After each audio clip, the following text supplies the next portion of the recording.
The Roast Band Networks bring you long-form public affairs programming from Mayflower and Ridgeway and are a public service to all. Roast Band, equal access to government matters.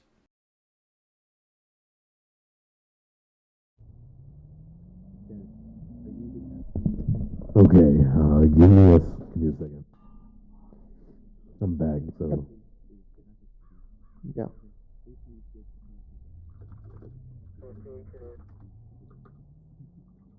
Can y'all hear me okay? Yeah. Okay. My game's lagging, but if you can hear me, then it doesn't matter.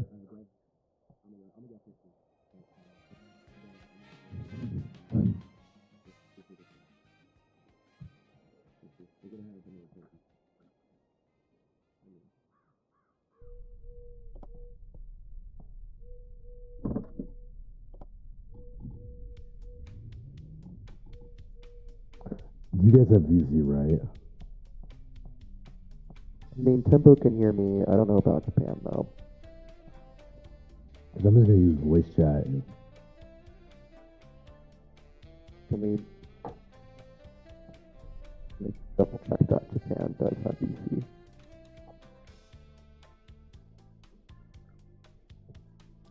Alright, with that being said, I called the Judiciary Committee.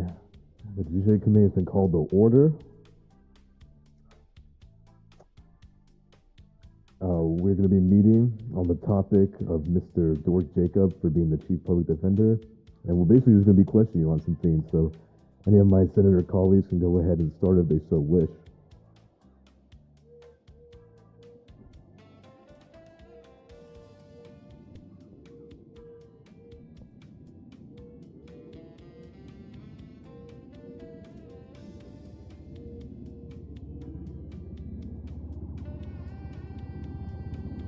Sure, I can, Senator. And, Senator, you can hear me, yes?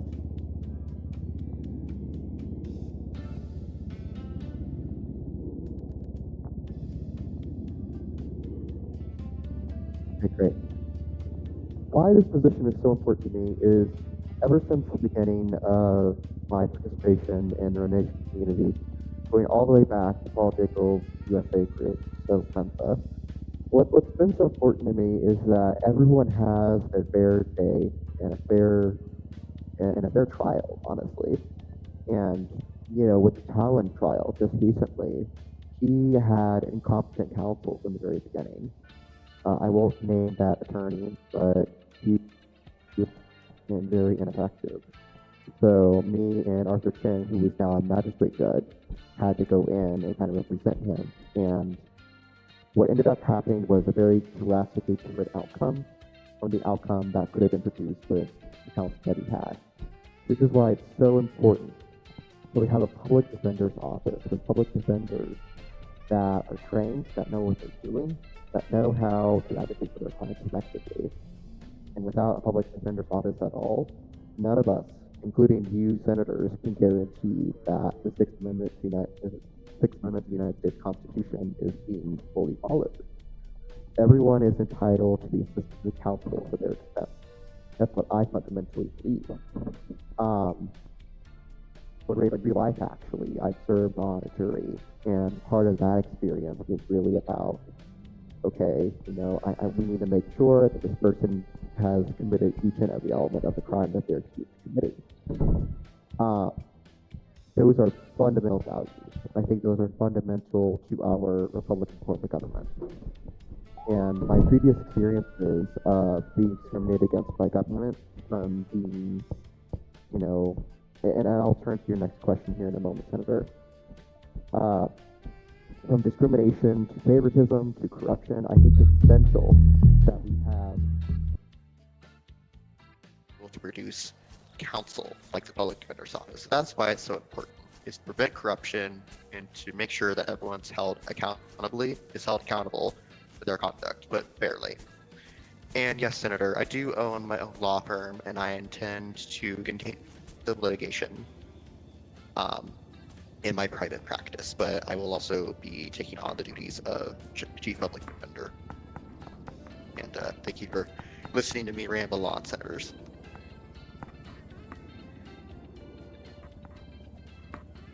Anything else, Timbo?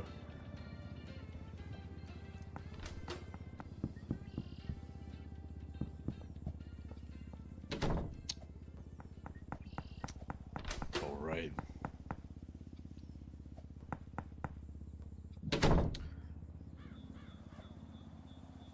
Oh, go ahead, Senator Span. Yes. Yes, please, Senator Span.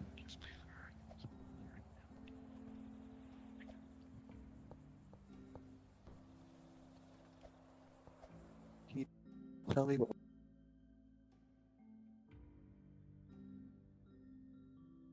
first took on the case, who again I'm leaving unnamed as a professional courtesy. They did not do any discovery. They did not file any list of witnesses. They did not ask their client for evidence that would aid them in their defense. He did no sort of preliminary examination of the case to determine if my client had a defense at all. So, when me and Mr. Chen came on the case, we knew nothing. We just knew what was contained in the criminal indictment against my client, Mr. Talon. That's all we knew, and the evidence, of course, that the government produced according to their Brady obligations. That's all we really knew. That there was no actual, interview witnesses. There was no looking at evidence. There was nothing that previous counsel did. So when it came time for trial, they were fundamentally underwhelmed. They had no case. So they had so much of no case that we had to actually have my client waive his right to make an opening statement or a closing statement or present evidence witnesses because the court had already said, no, you can't present any. The time for that passed. So that was what was so wrong with former counsel's defense of the Talon case. And that's what I seek to avoid in this role, is to have any defendant subjected to that sort of treatment, to that sort of unfair administration of justice.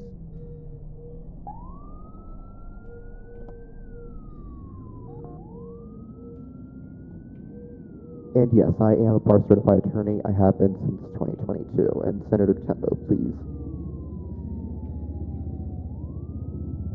Senator Japan.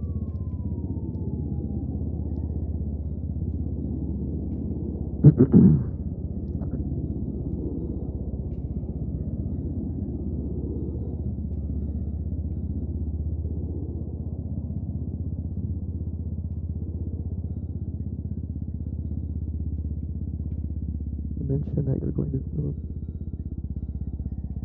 Yes. Earlier in a press interview with the Palmer Times and Roseban, I mentioned that the Public Defense Office would need to be built from scratch. And it's been a very long time since we've had a government agency completely created from scratch in Ridgeway. I think it's been years, in fact.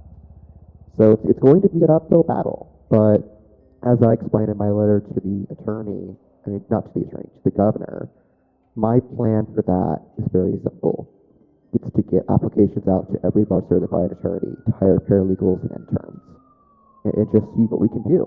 And what I mean by that exactly is that right now there are only 2 people with the role public defender and the Superior Court Discord. What that actually means, I don't know, but right now public defense is non-existent in Ridgeway. That is the fundamental problem that we're all here trying to address. That is the fundamental problem that the governor has asked you to address by confirming me to be the next chief public defender. So yeah, this is going to have to be from scratch because there's nothing, absolutely nothing. I think there was once a public defense office, but now there isn't.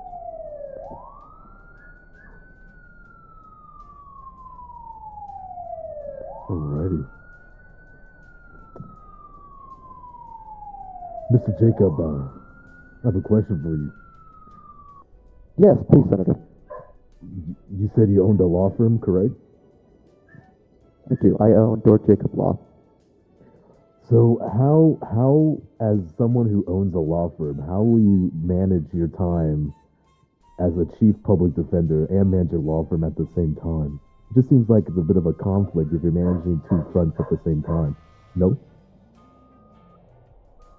Sure, and Senator, I can definitely appreciate that view. And my plan is as chief public defender, my role will be more of a leadership role and to ensure that I supervise our assistant public defenders and really going out and doing this important work. So my role will not necessarily, I mean, at the beginning, I will be senator. At the beginning, my role will be going into court cases and representing defendants and accused people. But as time goes gradually on, I'm able to turn more and more of that over to my public defenders. Our leadership in the office that I plan to appoint become comfortable with our public defenders, with their training, with their expertise, with the knowledge that we can give them a case and they're going to adequately represent accused people. I will start to reduce my own caseload. So in the beginning, what I see is that my firm will take less cases, and I have made room for this new role as chief public defender by ensuring that whatever cases I take right now are relatively light. They can be done in a few days. And, once I finally enter office, I'm thinking that I will be able to pass on my private practice cases to other attorneys in the bar. Just so then I have my focus completely dedicated to the office as I build it up and make sure that we're doing our job. So thank you, Senator, but capacity will not be an issue. All right, thank you.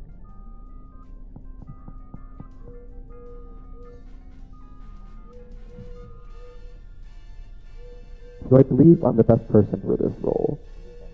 Not to shoot my own horn, but yes. And the reason why I say yes to that question so instantaneously is not because of an ego trip, not because, I'm the best lawyer in Roblox. I'm not. I'm really not. Why I say I'm the best for that role is that I've been down this road before. I've already been the chief public defender in NUMSA. So I already know how to build this office. I mean, you're just taking knowledge from one government simulation group to another. But that's all I'm really fundamentally doing. But now there's some more added complexity because of Ridgeway laws, because of Ridgeway administrative regulations, because of the Ridgeway community. And that's fine. So yes, I think I am one of the best people for this role because I've already been chief public defender once in a different government simulation. In fact, the original plan for Ridgeway, and no one will tell you this, because this is more behind the scenes, it's kind of an open secret, I would say, okay, is that Ridgeway was originally designed to revive NUMSA. It was not designed to be its own entity. But now it is. Now it's its own freestanding group. And I think that's a great decision that's been made. But with that, if you've been in NUMSA or in any other row nation, really, you get to translate that experience to this one. So, yeah. Leave them alone. They're trying to do their own secure meeting. It's the thing that I'm going to be on. Thank you, Senator Timbo. Senator Japan, do you have any questions?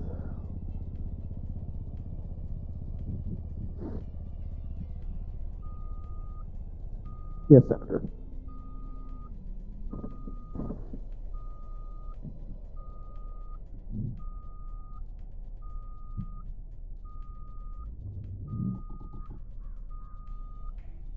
Sure, yeah, I can tell you about my experience in Ridgeway courts. A few cases that I can name right off the top of my head would be State versus Shadow Culture, the former sheriff of our county. Mr. Shadow was accused of official misconduct in connection with an incident he was shooting at a vehicle that was repeatedly ramming them. I believe that was what the case was all about. Been a little bit long. That was back in 2022, and ever since I got COVID twice, my time distortion's at an all-time high. But that case was about, holding the sheriff accountable for his actions. Public official who is elected by the people every day. So that case was important in that, I had to balance between making sure that my client's rights were fully exercised, protected, but also ensuring that the administration of justice was fair in that case. In that case, we went from indictment to pardon. What happened was he was indicted by the Department of Justice, by a grand jury, and, we were going through discovery at the time, and then he received a pardon from Governor Medina. I can't pronounce his name correctly. So that's one case that I can name off the top of my head that I participated in. Another case, if senators, if you will allow me, just for a moment, I'm going to go back into my case archives, just real quick. But while I do that, I can kind of talk about my general expertise in Ridgeway Courts experience, rather. In Ridgeway Courts, my experience has really been civil litigation. I don't really do that many criminal cases. For civil litigation, I mostly do wrongful death suits, assault suits, that sort of thing. So in the assault cases that I've tried, that's basically creating some apprehension that you're going to hurt somebody. So Senator Tempo, if I walk up to you with a baton, for example, that's kind of threatening, wouldn't you think? So, that's kind of the cases I do. So civil wrongs, that's the bulk of my work. And that's the bulk of my experience, really. But in criminal cases, I have a lot of expertise in that, from NUNSA, from going through discovery, from attacking criminal information to make sure that they fully inform my client of the accusation that's been posed against them. And going through discovery in and of itself is a whole bear to go through. But I have no qualms about any of this. I can do basically any type of litigation you throw at me. But yeah, for my general experiences, mostly civil cases, and I have been giving input to judicial officers about rules, just so then we can take a second look at them. It's been a few years that we've been operating under the rules that were adopted by Developer Oversight for the courts, and soon we're going to take a look at those and make sure that the experience of being in our judicial simulation in this community is better. It's more streamlined, and it's faster, honestly, because it takes about a month for an average case to resolve, or even 2 for criminal, really. So, and, there was the second case, and I'll shut up after this, I promise. I defended Zulu Centurion. One of my private clients is the Animal Control Service and its members. The reason why I represent the Animal Control Service is I fervently believe in the First Amendment.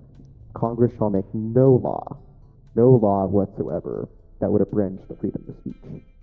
And that sometimes means protecting speech that you don't agree with, so that you can speak freely. I mean, we've seen in real life that the ACLU is representing the NRA. I mean, that kind of came out of left field, but I can understand why. If we don't protect everyone's freedom of speech, then nobody has freedom. Because, as Dr. Martin Luther King once said, injustice anywhere is a threat to justice anywhere.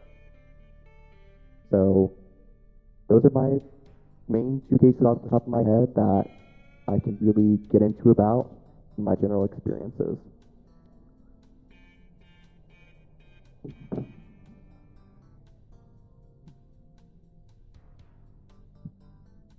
Yes, Senator.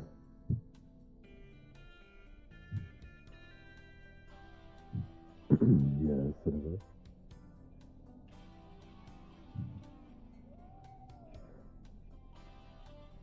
All right, your motion's been heard. Though I do have one more question for you before we motion to vote, Mr. Jacobs. Please. So this state has over 17,000 residents, and from what I've heard you say, we have 2 public defenders, correct? I mean, I don't know if that's an accurate number, but that's how many I've seen with the role public defender in the Superior Court Discord server, yes, Senator. Okay. So how will you ensure that we'll be able to get more public defenders? Like what kind of apple are you throwing out there to entice new attorneys or to entice old heads in this lawyer gig to become, a public defender? Like, what are you going to entice them? That's a really good question, Senator, and we've had this question internally in my transition team. This whole question of how are we going to entice people to join our office? And part of that enticement is going to be the new system that Developer Oversight implemented for paying public defenders. Now, similar to real life, in real life you have Criminal Justice Act vouchers that are given to private attorneys who are representing indigent defendants who can't afford counsel of their own. So they're appointed a public defender, in this case a private attorney. The government can now give, well, not the government, but judges, can now give public defenders vouchers of in-game money for their services as a public defender. So that's just one enticement that we have. And another enticement that I'll be working on and confirming that this is real, because I don't quite know yet, is that public defenders will be able to get on the Department of Justice team or the state courts team, so then they're making a little bit more money while they're in game. So then they're fully compensated for the time that they put into this work with at least in-game money. So if they're going to a hearing or a trial or they're going to meet a client in game, they can be on scene for that and get compensated. Another enticement, I think, is just the opportunity to develop, more legal experience. I think that legal experience is going to be really important as we get further and further into the simulation that we call Ridgeway. I think that with the lack of training that we currently face, there's been more and more instances of ineffective assistance of counsel. There's been more and more instances of appeals. And this is like a years-long kind of track I'm talking about, not just really recently. So if we're going to make sure that public defenders are going to be hired and stay on, we have to give them in-game money. We have to compensate them for their efforts somehow. So part of that is in-game money. Some of that is giving them legal experience. And some of that is just building this community within a community. So Senator Japan, not to borrow you, but I'm going to borrow you for a second. You're a part of the state police. That is what I would define as a community within a community. I'm actually applying to be reinstated into the RCTA. So part of that is being involved in a community within a community. And that's what I think the Public Defense Office is going to be, is a community within a community that people really want to be a part of, because there's great people. You're getting actually compensated with in-game money, so you can go get a house, you can go get guns, you can go get whatever you want, and you have a community to rely on in this community of communities. So that's really what I think will be incentivize public defenders, but we're having those important conversations internally in the transition team about, okay, how are we going to incentivize people to join our office? All right, thank you. So Senator Timple has no more questions. That's all my questions. Senator Japan, do you have any more questions? Questions? Oh my gosh.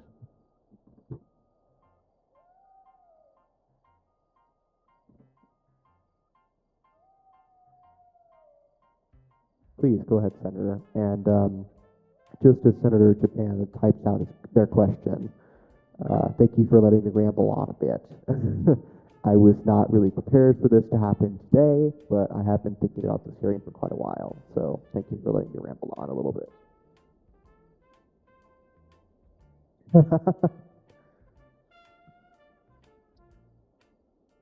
Senator Japan, it would be inappropriate for me at this time to release the names of who is in my transition team, just because they still have to apply to be employed. There is no guarantee that they will be employed in the office because, as you know, Senator, being a part of the state police, there are certain merit requirements. You have to be free of any criminal records. You have to be in roadblocks a certain number of days. You have to be a resident of Ridgeway a certain number of days. And I've not had time to do any of that due diligence. So it would be awfully premature for me to announce who's a part of my transition team. But I will tell you there are attorneys in my transition team, there are government officials in my transition team, there are numerous people with legal experience from NUNSA who are also in my transition team, all advising me on these important questions for when I eventually enter office about, what we're going to do to incentivize public defenders, incentivize people to join the public defense office. What we're going to do about the workflows we need to implement to ensure that people have counsel, because right now there is no workflow. There is no group of attorneys available to really be appointed as an attorney for a defendant. So all these important questions are being answered by the transition team, and we're working on them.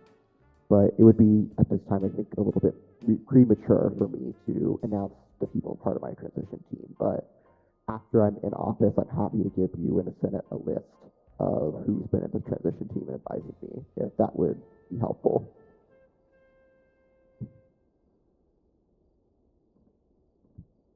Oh, heavens no. What I'm saying is that I have not done any due diligence on people in my transition team.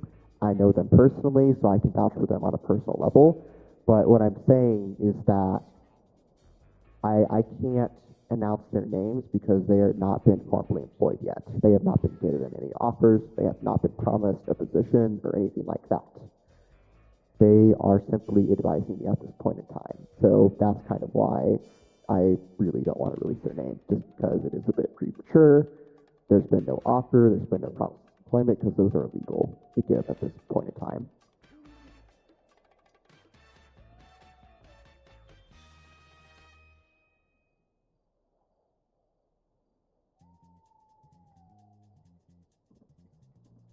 Alrighty, thank you, Senator.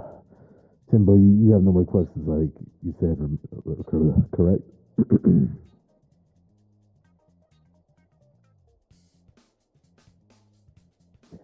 Alright, with that being said, I say we vote on the nominee. All in favor of the nominee, Mr. DorkJacobs for Chief Public Defender, say aye.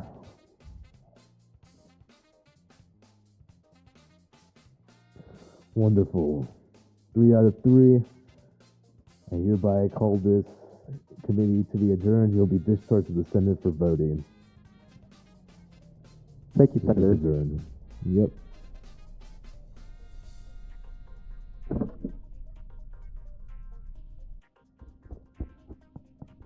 Thank you, I appreciate it.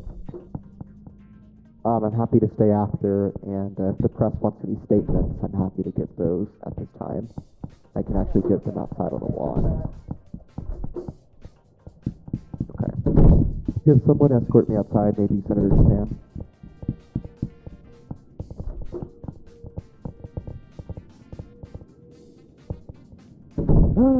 It's a person. I'm joking. Wait, did it just end? What's up? Yeah, it just ended. You gotta be kidding me. Why do you want to be Did here? it end it's favorably? even What everything. happened? Hold on. Someone, Yeah, talk about he's gonna get voted on. So What else? when we have our next Senate session, he'll be voted in.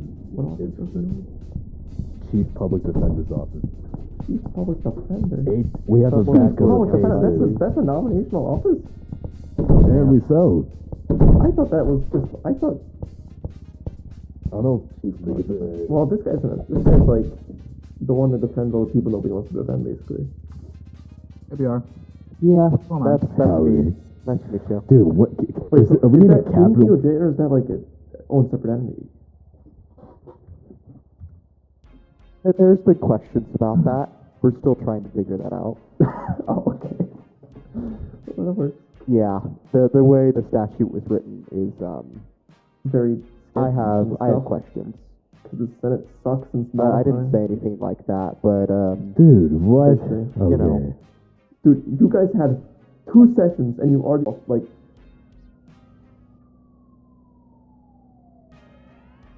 it was all voted favorably to expel a senator. Session